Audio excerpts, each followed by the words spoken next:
Kalau mau mematikan demokrasi ada tiga juga caranya. Satu, Tiga cara mematikan demokrasi. Gimana caranya? Gak usah kasih tau deh. Siapa ini?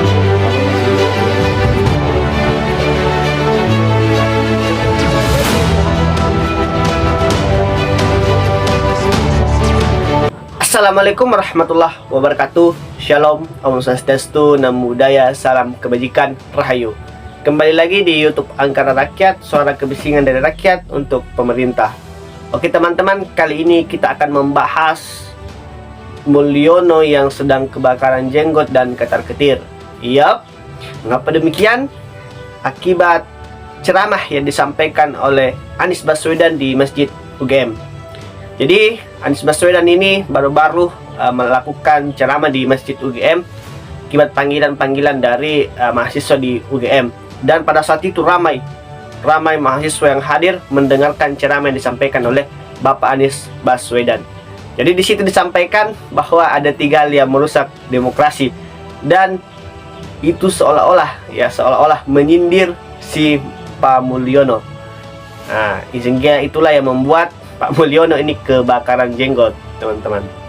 Nah, akibat dari itu diaktifkanlah salah seorang menteri untuk menjadi buzzer. Buzzer untuk menyerang si Anies. Ternyata netizen banyak mendukung pernyataan-pernyataan Anies, dan itu saya anggap memang benar.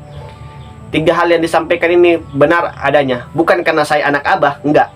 Tapi apa yang disampaikan saya rasa itu benar. Dan banyak netizen yang membela siapa menteri yang menjadi mode buzzer ini. Mari kita saksikan selengkapnya.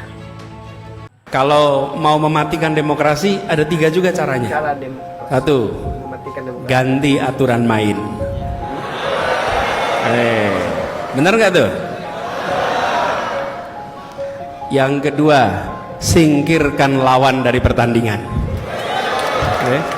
Jangan sampai ikut pertandingan. Yang ketiga, kuasai wasit. Nih, jadi kalau mematikan demokrasi 3 itu, diingat-ingat ya. Benar banget. Diingat-ingat bukan untuk dipraktekkan. Ini diingat-ingat nih untuk melihat tanda-tanda. Satu, aturan main diubah. Yang kedua, singkirkan lawan supaya jangan ikut pertandingan. Di Jakarta udah pernah terjadi itu. Terus yang ketiga, wasit dikuasai. Yaudah, kalau udah begitu selesai. Pertandingan menjadi teater. 3 cara mematikan demokrasi. Gimana caranya? Gak usah dikasih tahu deh, kan udah dipraktekkan. Siapa yang praktekkan? Udah, gak usah diperjelas. Tapi kayaknya ada yang kepanasan ya. Iya bener. Siapa namanya? Raja Julian. Nah itu dia. Peran dia emang antagonis, merasa memiliki kedudukan padahal otaknya kosong. Hidupnya penuh dengan kebohongan. Tapi sering juga nuduh orang lain berbohong, terus dijilat lagi. Tapi lu udah sendiri emang terasa lebih manis bagi seorang Raja Julian. Padahal lemur hewan jinak ya. Justru karena jinak, meskipun dia punya kedudukan, tetap aja spesiesnya buzzer. Ini kita lagi ngomongin apa sih? Demokrasi. Oh iya, demokrasi. Menurut lo, gara-gara situasi politik kemarin, demokrasi itu bakalan mati. Demokrasi itu nggak usah dimatikan, ntar juga mati sendiri. Kenapa? Karena demokrasi sudah rusak sejak demokrasi itu sendiri lahir. Kalau masih ada yang komen gua anak abah, barisan sakit hati, kaum lobet, terserah kalian, gua udah nggak peduli lagi. Yang gua pedulikan adalah bagaimana nasib bangsa Indonesia ke depan. Gua mengkritik setiap bikin video TikTok, mengkritik kebijakan pemerintah ya karena gua sayang terhadap Indonesia. Dan kalau kemudian gue sepakat dengan apa yang dikatakan oleh Anies Baswedan, ya murni karena gue sepakat, nggak ada tendensi apa-apa gitu ya. Ya kalau ada tokoh-tokoh lain yang gue juga sepakat dengan pernyataannya, gue akan dukung kok.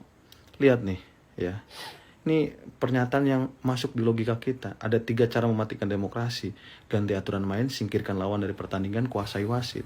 Coba kita lihat pernyataannya Pak Sudirman Said. Nih, ini pernyataan Pak Sudirman Said juga gua sepakat. Kalau ketua MK adalah adik ipar, wapres adalah anak, gubernur adalah menantu, ini negara apa? Bayangin, ini negara apa? Raja Juli Antoni, Menteri Pertamanan dan Perkebunan, membuat kisruh di sosial media X dengan postingan seperti ini. Gelarnya aja sih keren, MA dan PhD, tapi pemikirannya sempit dan tolol. Saya mau ngasih tahu sama dia bahwasannya masjid itu memiliki peran yang luas, bukan hanya sekedar sebagai tempat ibadah saja. Dia perlu tahu bahwasannya masjid memiliki beberapa fungsi. Pertama, sudah jelas sebagai tempat ibadah. Yang kedua, masjid bisa dijadikan sebagai pusat pendidikan dan literasi. Selain pengajaran agama, masjid juga bisa dijadikan sebagai tempat peningkatan literasi umat, baik dalam bentuk diskusi, dialog intelektual, kelas bahasa, atau meningkatkan keterampilan masyarakat. Sejarah mencatat masjid pada masa lalu dijadikan sebagai universitas dan pusat kajian ilmu pengetahuan. Yang ketiga, masjid bisa difungsikan sebagai tempat konsolidasi sosial. Masjid bisa dijadikan tempat ruang pertemuan untuk membangun kebersamaan dan solidaritas sosial. Bahkan masjid bisa digunakan untuk mengadvokasi kelompok-kelompok rentan, fakir miskin, dan rakyat yang terjolimi oleh rejim. Yang keempat, kita pasti tahu masjid sering dijadikan sebagai pusat kegiatan ekonomi umat. Masjid berfungsi sebagai baitul mal, mengelola dana zakat, infak, dan sedekah untuk membantu peningkatan kesejahteraan ekonomi umat secara sistematis. Bahkan akhir-akhir ini, masjid seringkali difungsikan sebagai tempat bazar yang menjual berbagai produk UMKM seperti pakaian, makanan, dan lain sebagainya. Yang kelima, ini yang penting, masjid bisa difungsikan untuk membangun kesadaran berpolitik umat.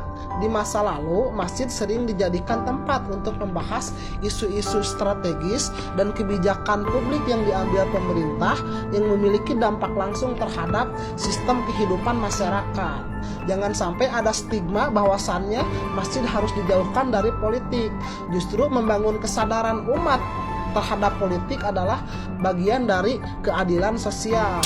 Intinya, masjid harus dijadikan sebagai tempat pusat peradaban. Jangan sampai masjid direduksi hanya sebagai tempat untuk menjalankan ritual keagamaan saja, tanpa peran signifikan dalam kehidupan sosial. Pembatasan fungsi masjid justru melemahkan potensi masjid sebagai tempat untuk melakukan perubahan sosial yang nyata di masyarakat. Jika masjid hanya sekadar menjalankan salat tanpa membangun kesadaran sosial, politik, ekonomi, maka itu menghilangkan esensi masjid sebagai pusat transformasi umat. Oke teman-teman, itulah tadi video mengenai dukungan-dukungan netizen terhadap ceramah yang disampaikan oleh Anies Baswedan yang kemudian ini seolah-olah menyindir Pak Mulyono. Tapi ya emang kan begitu adanya. Nah, kira-kira bagaimana menurut teman-teman? Tuliskan pendapat teman-teman di kolom komentar sekarang juga.